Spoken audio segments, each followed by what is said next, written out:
Hello and welcome to Entrepreneurs Get Visible. Today we're talking about something we've not touched on for many, many episodes and maybe even just scraped the surface of before. And that's about what it means to become and step into being a soulful entrepreneur, someone who is not afraid of shining their light, which is a whole other part of visibility.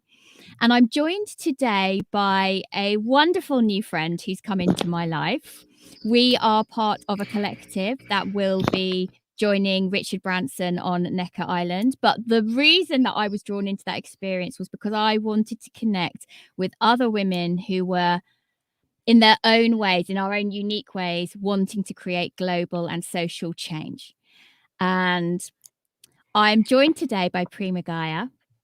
And I'm not going to give too much of a preface to her, other than to say 15 years ago, her life changed extraordinarily. So thank you so much for coming on today, Prema.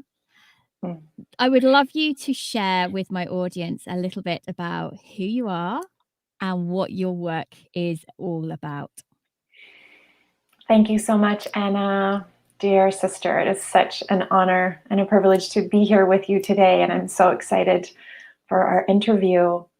And so a little bit about my background is about 15 years ago in 2006, I received clear guidance to give away all of my possessions until I only had the clothes on my back and start walking and go on a long walking pilgrimage, like a vision quest, in which I ended up walking over 500 kilometers. I walked from San Marcos, Texas, all the way to Mexico, sleeping outside. And basically, I was called to meet and learn from the wisdom keepers and the sages and the mystics that are alive on the planet at this time, because I knew from my studies and from what I had read that there have been saints and sages and mystics alive on the planet in all cultures throughout history.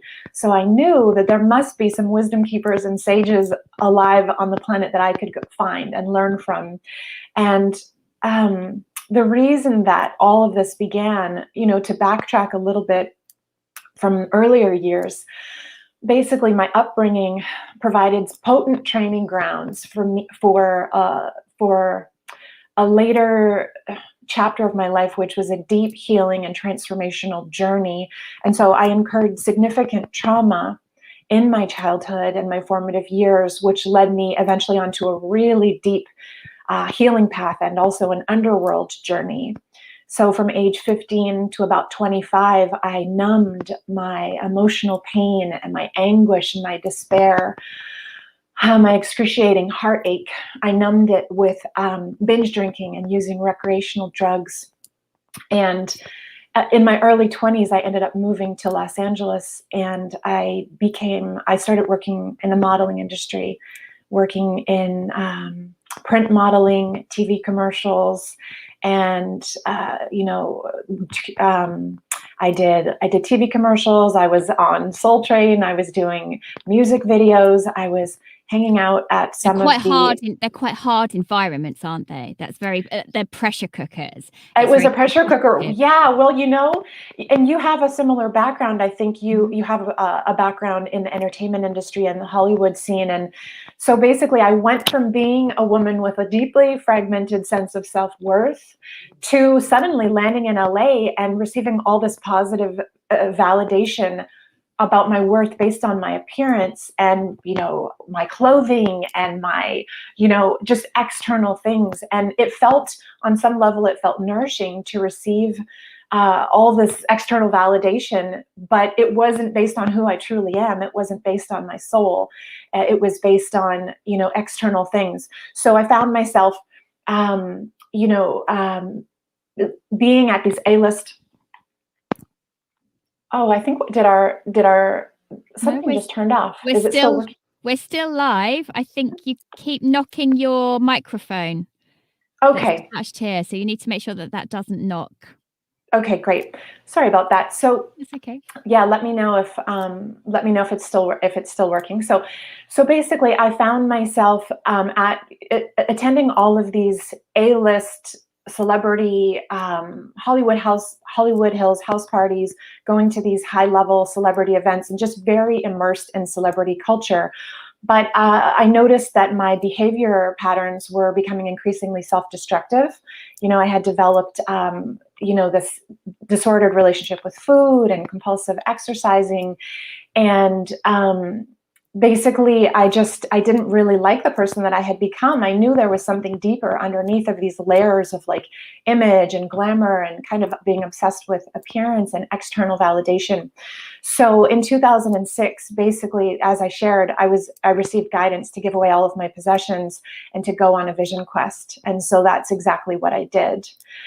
And my life changed dramatically after that point. So at that moment, so some of my listeners may not be spiritually open or inclined at all. Some of my listeners are fully there, and that's the life they're living. Some are just on the cusp of something. I feel like there is a whole wave of entrepreneurs, a whole wave of people coming into the online space because they've got a message they want to get louder. Yes. And they might not yet have the language or the ability to describe their own sense of awakening. And I think awakening it's such a unique experience. It's so individual. Do you have a way to describe what happened for you? Yeah, so basically what I've discovered, so just to give a little bit more of a nutshell of my journey, in 2006, I did give away all my possessions, and I did go on that long walking pilgrimage, sleeping outside and visiting different spiritual teachers, visiting shamans, visiting mystics. And eventually I ended up hitchhiking over 20,000 miles across North America and Mexico. Again, going to different intentional communities, going to visit, ashrams, monasteries, and all these different places where I would meet these different wise teachers from different lineages. And I eventually ended up studying all the different wisdom traditions and discovered that they are all pointing to the same teachings, which is that all the answers and all of the wisdom is inside of you, and that you have a direct connection to Great Spirit, to the unified field, to all of life, and that you have a channel that is a direct link to all of the wisdom and all of the grace and all of the beauty that you have ever been seeking outside of yourself. So that was the big takeaway. I ended up doing 2 solo retreats, 2 20-day solo retreats 2 years in a row. One was in a mud hut in Tres Piedras, New Mexico, and one was deep in the Gila Wilderness. The Gila Wilderness is in southern New Mexico. And on those retreats, I knew it was part of my destiny to reconnect. I call it going mainline with your soul, going direct with your soul. And I knew it was part of my destiny, having been raised Catholic, and this whole notion of needing a priest or an intermediary between myself and the divine. I knew in my soul it was a part of my destiny to find my way back directly to my connection to Great Spirit. So that's what I found on those retreats, is how do I connect with the divine? How do I connect with my own wisdom? How do I connect with all of the beauty and grace that's inside the inner temple of my heart and soul? And so then after that time, I was guided to come back. So I had shaved my head. I had gone off the grid. I had closed my bank account. I closed all of my email. I cut up my ID, except for one piece of ID I kept, but I just went completely off the grid because I was like, there's so much illusion in the world that I have come from, and I have to find truth. I have to understand, why did my soul incarnate here? Why did I choose to come here? Why did I go through all of the incredibly, excruciatingly painful and traumatic experiences that I experienced in my life? What's the meaning? What's the significance? Why did I come here? How can I liberate myself from suffering? And how can I support in living and liberating others as well?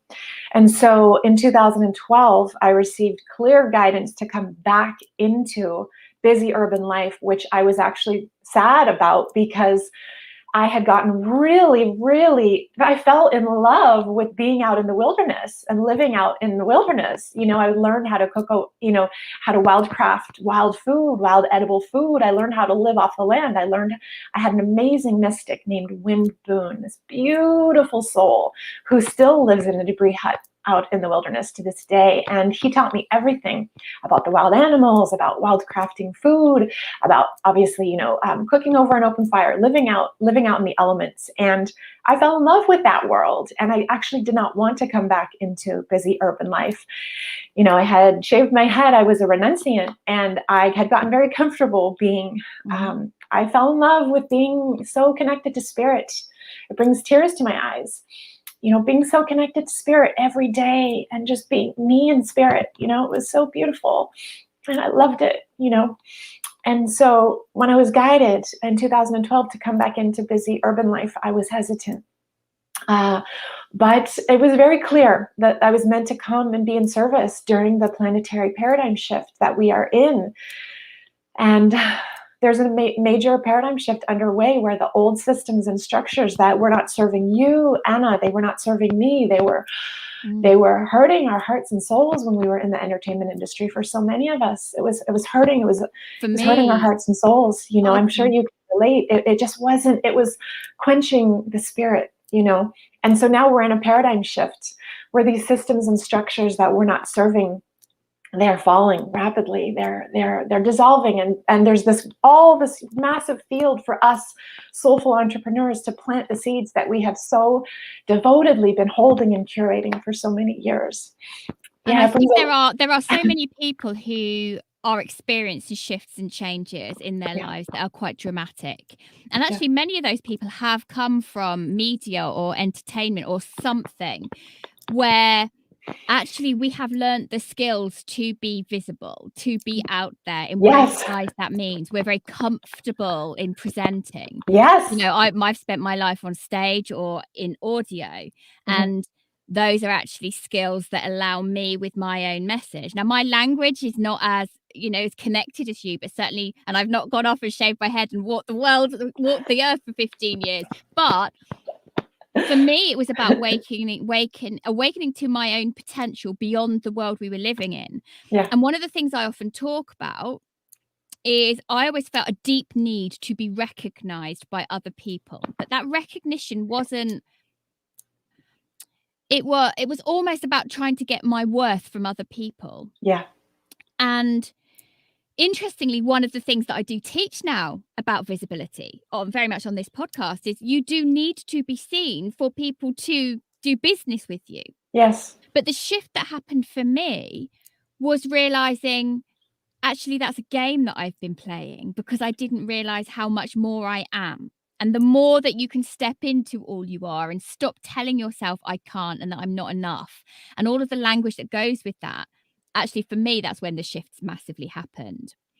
What I'm really curious about then is what your work is now, how you talk about coming back into service.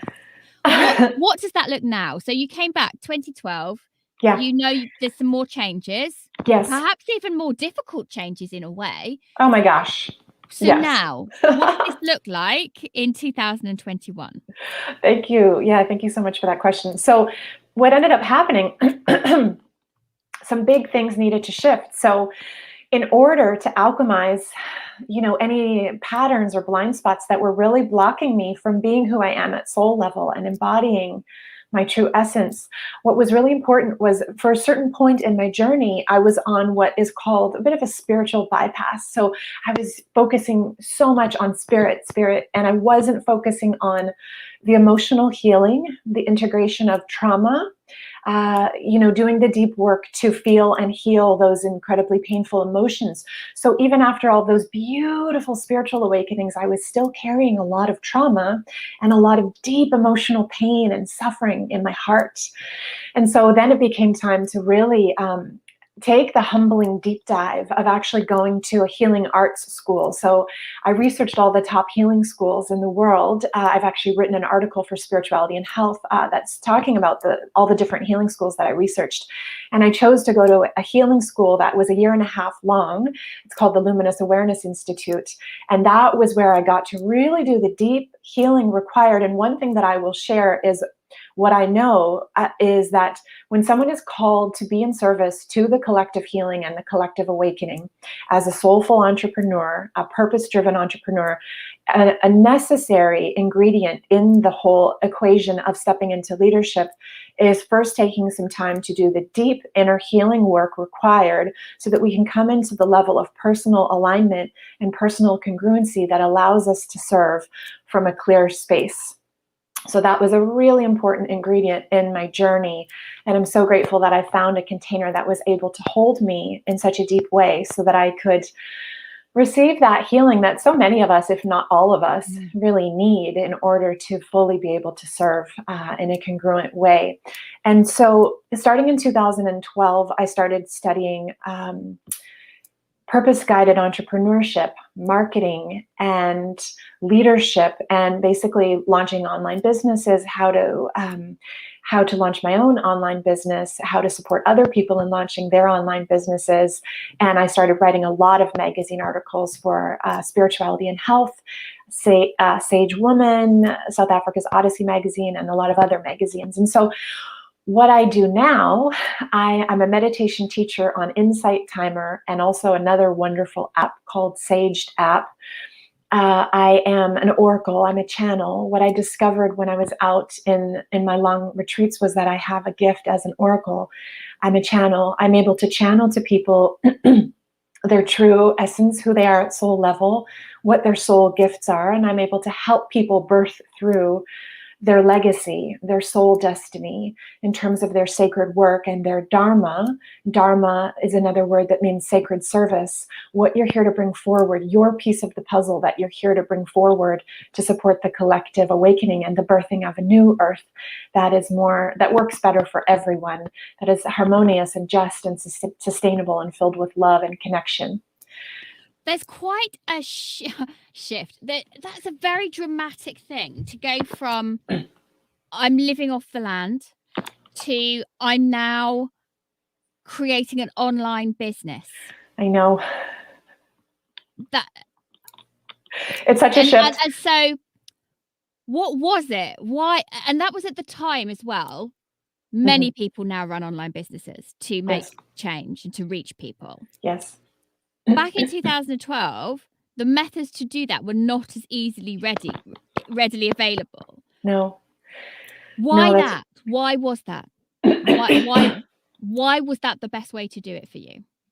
Well, I feel like there's been tremendous evolution in the online entrepreneurial space in the last several years. And there's a whole new wave right now, which I'm part of and which I'm honored to facilitate with other budding entrepreneurs, which is called Soulful entrepreneurship or soul-led entrepreneurship. And that's where the full circle moment happened, where everything makes sense now. Because, starting when I had my spiritual awakening, I dedicated my entire life to living in alignment with my soul and to following the guidance of my soul. And so another full circle moment happened for me recently when I moved to Costa Rica. Now I live on an exquisite piece of land with pure jungle and nature as far as the eye can see. And I'm so grateful. And I get to share my gifts and share these teachings from a place that also deeply nourishes my heart, my body, and my soul by being very, very immersed in nature. And so, what I do now is I support other purpose-driven leaders in birthing their destiny, birthing their legacy, bringing forward their sacred work into the world in a way that it can be leveraged and reach more people. And so the World Wide Web is one of these tools that we get to utilize at this time to really leverage our message so that it can serve and inspire and uplift way more people. So I support entrepreneurs in bringing forward their medicine to the world so that it can serve and support and uplift the people that they are meant to teach, the people that they are meant to work with as clients, so that their medicine and their wisdom can help.